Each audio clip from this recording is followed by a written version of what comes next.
Salut tout le monde. C'est une planète où l'eau vaut plus que la vie, et seuls les véritables riches peuvent se permettre de savourer un luxueux verre de soda glacé.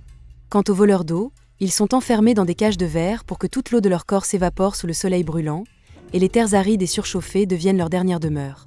Mais cet homme aux cheveux blancs nommé Norton ne se soucie guère de cet environnement de survie aussi cruel. Il sort de sa boîte verrouillée, une barquette de fraises fraîches qu'il vient d'acheter, en choisit une, la plus rouge, et la met dans sa bouche. La saveur douce et juteuse explose instantanément dans sa bouche, comme une provocation envers cette terre poussée à l'extrême par la soif. Après tout, le prix de traite, celle d'un fugitif recherché, pour une prime équivalente à 2000 tonnes d'eau. Assis dans un bar haut de gamme, Norton commande un verre de soda glacé, prêt à savourer la sensation exquise d'une boisson glacée glissant dans sa gorge, quand il remarque que plusieurs regards dissimulés l'observent fixement. Une sensation d'inquiétude lui traverse instantanément tout le corps comme une décharge électrique. 3 regards froids et hostiles le fixent. Il s'agit du tristement célèbre « triangle de fer » des chasseurs de primes. Leur apparition annonce une bataille à mort. « Quelqu'un a payé une somme astronomique pour ta tête », dit la femme d'un ton sombre et menaçant. Mais Norton réagit avec une rapidité fulgurante. Dans la mêlée, le dernier des chasseurs de primes parvient à tirer et à blesser la main droite de Norton. De toute évidence, un homme seul, même habile, ne peut lutter contre 4 mains expertes. Norton se retrouve instantanément en situation de désavantage extrême. C'est alors qu'une femme inconnue intervient pour lui venir en aide. Norton ignore toute cette étrangère, mais ce qui est encore plus étrange, c'est que même si sa manche est déjà trempée de sang, elle se contente de lui faire un bandage sommaire avec calme, comme si la douleur d'un membre blessé n'était qu'une banalité quotidienne. Bien que la situation semble momentanément stabilisée, Norton sait que le danger n'est jamais loin. Cependant, un autre duo de chasseurs de primes, caché dans la foule, a déjà braqué ses yeux sur lui. Norton ne s'en rend pas compte du tout. Il s'assoit tranquillement à côté d'un gigantesque ossement marin, allume un feu et fait griller quelques provisions durables. La nuit tombe, la terre et le ciel semblent s'endormir ensemble. Norton entend alors des bruits de pas inattendus. Contre toute attente, c'est la femme mystérieuse qui l'avait aidé plus tôt qui surgit furtivement de l'obscurité. Norton fixe calmement la lumière bleutée émise par le feu, comme s'il attendait le bon moment pour parler. Regardant la poêle devant lui, Norton prend l'initiative de briser le silence. Il s'avère que Norton possède une capacité de régénération extrêmement puissante. Peu importe quelle partie de son corps est endommagée, il peut faire repousser ses membres, tel un lézard. Cette capacité miraculeuse lui confère presque la possibilité d'atteindre l'immortalité. C'est pourquoi les différentes puissances de l'univers convoitent ardemment de le capturer pour l'étudier, n'hésitant même pas à offrir des primes astronomiques pour sa capture. Quant à la femme, elle se nomme Anna, et elle est une agente du Bureau de renseignement de la Terre. Le ton d'Anna, empreint d'inquiétude et d'avertissement, explique que seul en la suivant et en retournant sur Terre, Norton pourra échapper à la traque de ses puissances.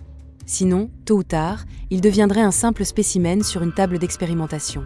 Elle ajoute qu'au-delà de ces terres désertiques, un avenir bien meilleur l'attend. Norton ne donne pas de réponse directe, car il sait que la confiance est toujours un luxe hors de prix. À ce moment-là, l'horizon lointain se teinte d'une lueur rougeâtre, et l'air devient si sec qu'il en devient étouffant. Les ptéranodons déploient leurs ailes pour les rabattre sur leur tête afin d'éviter la perte d'humidité. Norton déplie une tente de survie, offrant ainsi un abri temporaire pour eux deux. Norton emmène Anna vers un endroit qu'il n'a jamais révélé à personne. Ils traversent ensemble des canyons désertiques, et l'environnement en ruine tout autour donne l'impression de suffoquer. Après avoir marché longuement, ils s'arrêtent dans un recoin secret, où se cache une porte de pierre modifiée. Norton la pousse et révèle un abri dissimulé à Anna. Un ascenseur artisanal, construit par Norton lui-même, semble mener vers un autre monde. Alors qu'il monte lentement, Anna découvre avec stupéfaction que des plantes y poussent. Ses yeux s'emplissent progressivement d'étonnement. Jamais elle n'aurait imaginé qu'une terre aussi pure et magnifique puisse exister au sein de ces ruines post-apocalyptiques. Le plus incroyable est la présence d'un ruisseau limpide, la ressource la plus rare du monde dévasté, qui ici semble inépuisable. La large terrasse encastrée dans la falaise forme un contraste saisissant avec l'apparence absurde du monde extérieur. Norton reste calme et posé. Ce lieu est son refuge, et aussi sa dernière barrière contre le monde extérieur. Elle s'assoit sous le soleil couchant, ouvre la boîte de luxe transportée depuis la Terre. Sous les derniers rayons du soleil, les fraises rouges paraissent particulièrement éclatantes. Elle prend doucement une fraise, la porte à sa bouche et la savoure lentement. Pendant ce moment de dégustation, Anna, qui vient de terminer sa toilette, rejoint Norton. Elle apprend alors que Norton a survécu seul pendant plus d'1 siècle. Trop de choses, traversé trop d'épreuves. Anna réalise que pour la convaincre de retourner sur Terre, elle devra trouver la clé capable de toucher son cœur. Cependant, à 2h30 du matin, une alarme encerclait silencieusement le canyon. Et ce que ces chasseurs de primes ignorent, c'est que Norton, depuis longtemps, s'est dissimulé dans l'ombre. Ses yeux glacés verrouillent chacun de leurs mouvements.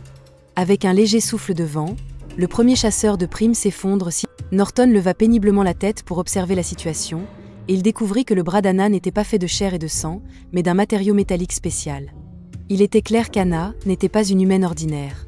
Cette scène choquante submergea Norton qui, incapable de résister davantage, s'évanouit. Lorsqu'il reprit conscience, il se trouvait déjà dans une caverne cachée.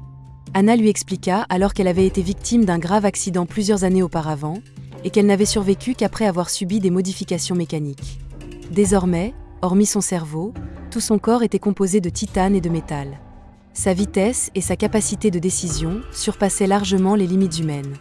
À cet instant, Norton comprit que la technologie terrestre avait atteint un niveau de développement sans précédent. Il réalisa aussi que son propre refuge souterrain ne resterait pas sur indéfiniment. Ainsi, il décida de suivre Anna et de retourner sur Terre.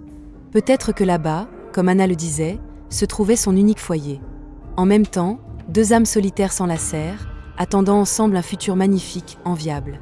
Merci d'avoir suivi cette vidéo, jusqu'à la fin, abonnez-vous, activez la cloche de notification pour nous soutenir, à très bientôt.